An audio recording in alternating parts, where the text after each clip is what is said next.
देश विदेश की सच्ची खबर सच के साथ। आप देख रहे हैं नेशनल इंडिया न्यूज। खबर दिल्ली से है। नेशनल इंडिया न्यूज आज आपको एक ऐसी खबर दिखाने जा रहा है जिसने इंसानियत को शर्मसार कर दिया। दिल्ली के उत्तम नगर में रहने वाली एक महिला को दहेज के लिए 10 साल से प्रताड़ित किया जा रहा है, जिसमें कि महिला के ससुराल वाले दिल्ली के नंगली पुना क्षेत्र के रहने वाले हैं। जब हमने शिखा से बात की तो उन्होंने मीडिया को बताया कि उनकी शादी 11 मई 2013 को नंगली पुना के रहने वाले दीपक तायल के साथ हुई थी। शादी के तुरंत 15 दिन बाद ससुराल वालों ने और अधिक दान दहेज के लिए मानसिक व शारीरिक प्रताड़ित करने लगे। मेरी मां ने कई बार ससुराल वालों की डिमांड पूरी भी की थी, लेकिन वह और डिमांड करने लगे और मुझे मारना पीटना चालू कर दिया।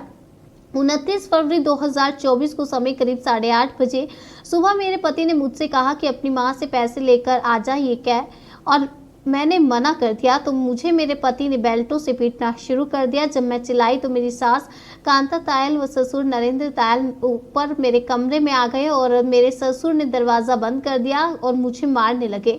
मारते मारते ये बोलते रहे, रोज रोज से अच्छा है आज इसका किस्सा खत्म कर देते हैं। उसके बाद मेरे सास ससुर पति सब ने मिलकर मुझे मारा और अधमरा कर दिया, जिस कारण मैं अपने लिए कुछ नहीं कर पाई और मेरी सास ने मेरे पति को चाकू देकर कहा इसको मार, और मेरे पति ने मेरे पूरे शरीर पर चाकू से वार करना शुरू कर दिया, जिससे मुझे मेरे शरीर पर कई जगह चोट आई है। मारपीट कर तीनों मुझे अकेला छोड़कर चले गए और फिर मैंने महिला आयोग व अपने घर फोन किया। महिला आयोग की गाड़ी मुझे इलाज के लिए BJRM हॉस्पिटल लेकर गई और वहां पर मेरा इलाज हुआ। अब शिखा इंसाफ मांग रही है। कानूनी कार्यवाही के लिए वो आगे बढ़ चुकी है। उसने कहा कि अब मुझे इंसाफ चाहिए। जी बताइए मैम, क्या नाम है आपका? मेरा नाम शिखा तायल है जी। मेरी शादी 11 मई सन 2013 में नंगली पुना हुई थी, हाउस नंबर 300 गली नंबर 3 दिल्ली 36 में।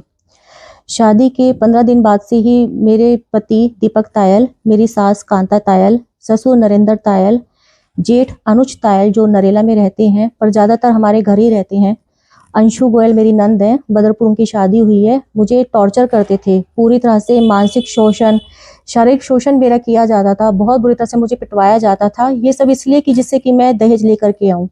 मेरे मायके में सिर्फ मेरी माँ है, बूढ़ी माँ 65 साल की, जो पेंशन पे अपना जीवन निर्वाह कर रही है। उनको शारीरिक मानसिक शोषण उनका बहुत किया जाता था, मुझे बहुत परेशान किया जाता था। शुरू में मेरे पति मुझे छोड़ के भाग जाते थे और मैं जब पता पूछती थी ससुराल वालों से तो वो उनको वापस लाने के पैसों की डिमांड करते थे। जब हमने पैसा देना बंद कर दिया तो उन्होंने मुझे घर से निकालना शुरू कर दिया। बेरहमी से मारा जाता था, बहुत बुरी तरह से यातनाएं दी जाती थी। मेरे जेठ मुझ पर जो अनुज तायल हैं गंदी नजर रखते थे, बहुत पिटवा के जाते थे। मेरे बच्चे को भी मारा पीटा जाता था। उनके जो दादी है, उनके जो ताऊ हैं, वो भड़काते थे और बच्चे को बहुत बुरी तरह से मारा जाता था। कभी आंख पे कुर्सी मार दी, कभी बॉटल से मार दिया, जो हाथ में आती थी चीजें वो मारी जाती थी। तरह तरह की मुझे यातनाएं दी जाती थी। गलत दवाइयां देते थे वो मुझे, जिससे कि मैं मर जाऊं। कभी भी मतलब मेरे को इतना मेरा शोषण होता था कि मैं कई बार सुसाइड करने की कोशिश करती थी कि ऐसी जिंदगी से मैं सुसाइड कर लूं। घर पे बताती थी तो घर वाले समझाते थे उन्हें कि बेटा प्यार से रहो, आप प्यार से अपना जीवन निर्वाह करो। पर मेरे पति को, मेरे ससुराल वालों को ये बात समझ में नहीं आती थी। वो मुझे छोड़ देते थे और फिर जब हम सोचते थे कि हम कोई कार्यवाही करते हैं तो वो हमें माफी मांग करके मना करके ले जाते थे कि अब ऐसा नहीं होगा, और जाने के 1 हफ्ते बाद से फिर वही सब शुरू करते थे। खर्चे से मुझे तंग किया जाता था। मैं खाना बनाती थी, रिकॉर्डिंग्स की जाती थी, मुझे ब्लैकमेल किया जाता था कि हम तुम्हारे साथ अच्छी अप्रोच है, हम किसी से नहीं डरते हैं और हम तुम्हें बदनाम करेंगे, तुम्हारा करैक्टर को खराब कर देंगे अगर तुमने आवाज उठाई तो। मेरे शरीर पर इतनी चोटों के निशान मेरे ससुराल वालों ने दिए हैं जो मैं आपको दिखा भी नहीं सकती। पहली बार कब मारा था? पहली बार मेरी सास ने मेरे को मारा था जब मेरे पति मुझे छोड़ के चले गए थे, गायब हो गए थे। तो मैंने सास से पता पूछा था तो सास ने मेरा दीवार में सिर मारा था, जिसकी मैंने कंप्लेन स्वरूपनगर थाने में की थी, जहां से कोई भी कार्यवाही नहीं हुई थी। और मुझे ये कहा गया था कि आपको अगर अपने पति को बुलाना है तो आप अपनी कंप्लेन वापस ले लीजिए, आपको सिर्फ पति से मतलब है, आपके पति का पता बता दिया जाएगा। तो मुझे बहुत बुरी तरह से ये लोग यातनाएं देते थे। मेरी नंद, मेरे जेठ, ससुर हमेशा ताला मार देते थे। जब भी मुझे मारा जाता था, मैं भागने की कोशिश करती थी तो जो मेरे ससुर है वो ताला मार देते थे। छोटी छोटी शिकायतें करते थे मुझे। मुझे बेल्टों से भी मारा जाता था। मैंने कई बार कोशिश करती थी कि मैं ये जो मेरी फोटोज़ हैं जो मुझे बेल्टों से मारा जाता है मैं अपने घर वालों तक पहुंचाऊं, पर वो मेरा सारा डेटा फ़ोन में से डिलीट कर दिया जाता था। मतलब मेरे को इतना टॉर्चर किया जाता था कि मेरे जीने की जो उम्मीद है ना वो मैं बिल्कुल ख़त्म कर चुकी थी। मेरे पति मेरे को बहुत बहुत बुरी तरह से मेरे को परेशान करते थे। मेरे पास कई कई दिन तक आते नहीं थे, खर्चे से मेरे को बहुत तंग करते थे। कहते थे अपने घर जा, या तो कमा के ला या अपने घर जा, कैसे भी करके मर जा, कुछ भी कर, तेरे अंदर आत्महत्या करने की हिम्मत नहीं है। जो हिम्मत वाली लड़कियां होती हैं ना वो आत्महत्या कर लेती हैं। मुझे आत्महत्या के लिए भी उकसाया जाता था। इस कदर तक उनका टॉर्चर बढ़ गया था कि मुझे कहते थे या तो अपनी माँ के घर जा या कमा के ला। मारा, बहुत बुरी तरह से मारा जाता था। 29 फरवरी को मैं सुबह रसोई में काम कर रही थी। मेरे पति आए और उन्होंने मेरी रिकॉर्डिंग करनी शुरू कर दी कि मैं आज खाने में क्या बनाने वाली हूँ, क्या रसोई में सामान यूज करूंगी। मैंने इस चीज के लिए उन्होंने रोका तो कुकर था, कुकर में मैं सब्जी बना रही थी। उन्होंने वो कुकर उठाया और मेरे सिर पर कान के पीछे 3 बार उन्होंने मुझे वार किया, जिससे मैं जमीन पर एकदम बेसुध होकर के बैठ गई। मैंने उसके बाद उन्हें रोकना चाहा तो जो स्टील की रई होती है जिसे हम दही बिलोते हैं, उन्होंने वो मेरे सिर के बीच में मारी 2-3 बार। मैंने अपना बीच बचाव करना चाहा, इस बीच में मेरी सास आ गई। ससुर आकर के ससुर ने दरवाजा बंद कर दिया। सास आ गई और सास ने कहा कि रोज रोज का किस्सा खत्म कर, तेरे किसी काम की नहीं है ये, और इसे हमारा सब कुछ पता है, तू इसे खत्म ही कर दे। मेरी सास ने और पति ने मुझ पे बेल्ट मारनी शुरू करी। मैंने बचाव करना शुरू करा तो मेरी सास ने मेरे पति को चाकू दिया और मेरे ऊपर बहुत बुरी तरह से चाकू से वार करने शुरू कर दिए। मेरे को बहुत ज्यादा बेहोशी आने लगी और मेरे चाकू के वार से मेरे को ऐसा लगा कि मैं आज मर ही जाऊंगी, क्योंकि जिस तरह से वो मुझे मार रहे थे तो मुझे ऐसा लगा कि आज ये मेरा मर्डर ही कर देंगे। आपने रिपोर्ट कहाँ कराई थी इसकी? मैंने सबसे पहले फोन किया था महिला आयोग में। महिला आयोग में मैंने फोन करा था तो वहां से अलीपुर से पुलिस आई थी और उन्होंने कोई एक्शन नहीं लिया। मेरे पति ने उनको कमरे में ले गए, उनसे बातचीत करी और उनको भेज दिया गया। उसके बाद मैंने दोबारा कॉल करा, मेरी मदर को मैंने फोन करा कि उन्होंने, पुलिस वालों ने कोई एक्शन नहीं लिया है, मैं पूरी तरह से जख्मी हूँ, इतने शरीर पे चोटें हैं और कोई एक्शन नहीं लिया है। तो मेरी मदर ने दोबारा कॉल करा। जब एक बाइक पर एक पुलिस वाले आए और उन्होंने मेरे पति को कहा कि आप थाने चलिए, तो तब मेरे पति स्वरूपनगर थाने गए और मैं बुरी हालत में खुद स्वरूपनगर थाने अपनी माँ के साथ ऑटो से गई।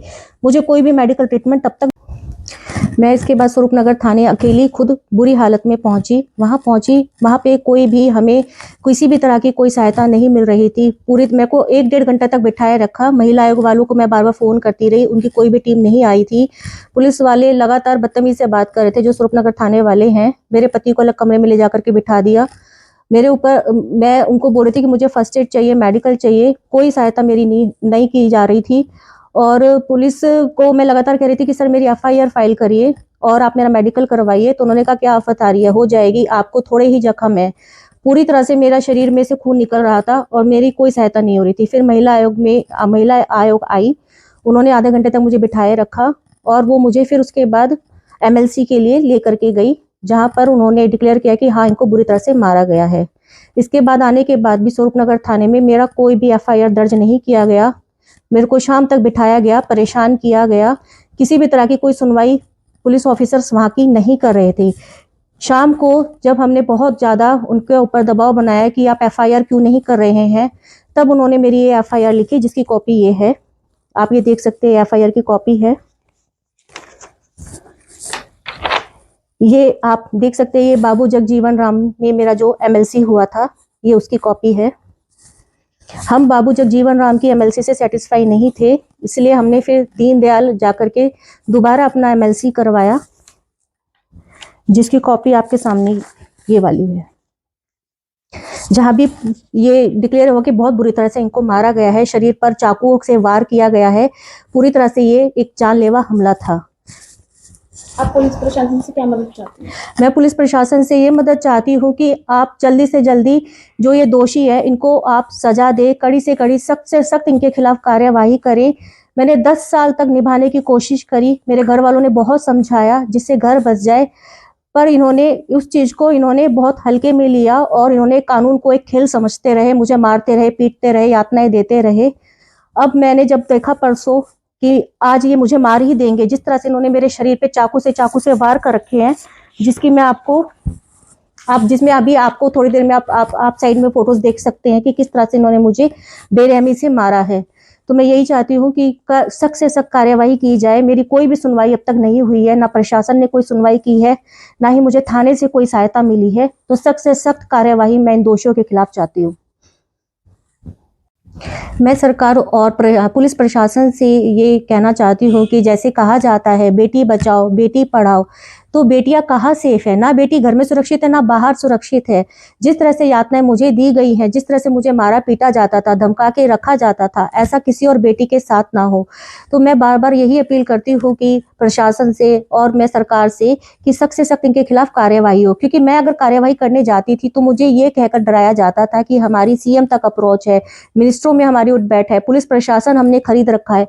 तो मुझे डरा करके बिठा दिया जाता था कि तुम कुछ भी कर लोगी, कोई हमारा कुछ नहीं बिगाड़ सकता। तो कृपया करके मैं बार बार यही अपील करती हूँ कि मुझे न्याय मिले, इंसाफ मिले। जो मेरे साथ हुआ है वो किसी के साथ ना हो, और सरकार और पुलिस प्रशासन इस पर जल्दी से जल्दी सुनवाई करे। मैं शिखा की मम्मी बोल रही हूँ। मैंने अपनी बेटी की शादी 2013 में बड़ी धूमधाम से अपनी हैसियत के अनुसार की थी, और मेरे जो है कोई बेटा नहीं है। मेरे पति की डेथ हो चुकी थी 2011 में। तो मैंने अपनी बेटी की शादी अपनी हैसियत के अनुसार की।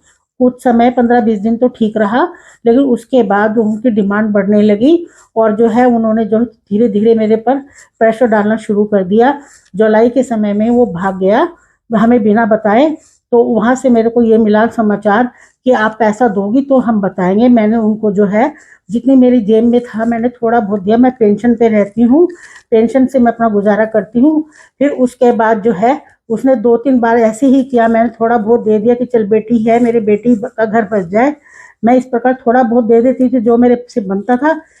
उसके बाद जो है मैंने पुलिस में पुलिस सहायता मांगी। पुलिस सहायता के बाद उन लोगों ने भागना बंद कर दिया। लेकिन उसके बाद उन्होंने नई चाल चली। उन्होंने मेरी लड़की को हर 2 महीने बाद अपने घर से निकाल देते थे, 4 महीने के लिए, 6 महीने के लिए, 8 महीने के लिए। और जो है मैं उनको समझाती थी कि ऐसा नहीं करते, कोई भी इस तरह लड़की आती नहीं है। मेरी लड़की इतनी पढ़ी लिखी है, समझदार है, लेकिन उन्होंने जो है ना निकालना शुरू कर दिया। आपसे क्या डिमांड करते थे? मेरे से ये जो है जैसे कि तुम कुछ नहीं देते, कभी त्योहार के ऊपर, कभी नगद के ऊपर, कभी मेरे ऊपर मकान बेचने का भी प्रेशर था कि ये मकान बेच के आप हमें जो भी है करो। कभी मुझे आज तक हमें जब बताया गया कि मेरे जवाई की हमें जिस टाइम रिश्ता किया पता चला कि फैक्ट्री है, और हमने फैक्ट्री के बेस पे ही रिश्ता किया था। बवाना में उसकी फैक्ट्री थी।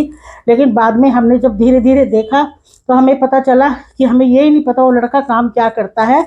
हमें आज तक नहीं पता वो लड़का क्या कार्य करता है। और फिर धीरे धीरे उन्होंने जो है लड़की को मारना पीटना, मतलब हर वो काम किए जो नहीं करने लायक थे।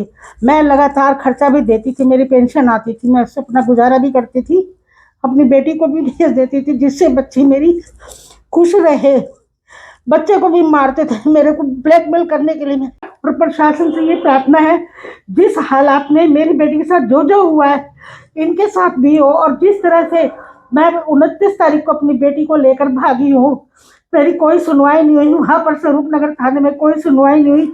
मैं एक विधवा अकेली औरत इस तरह से परेशान होती फिरी गई।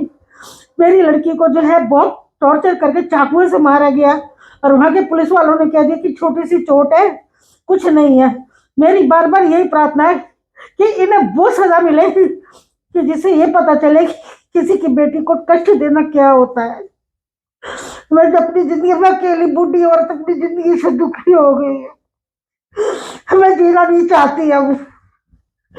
मेरा ये हाल कर दिया, इसलिए मेरा मानसिक शोषण इतना कर दिया कि मेरे बच्चे के साथ जो किया है मैं देख भी नहीं पा रही। मेरा इतना मानसिक शोषण किया है, मेरे साथ इतना इसने गलत व्यवहार किया है, मैं जीना भी नहीं चाहती अब। मेरी सहायता की जाए, मेरी सहायता की जाए।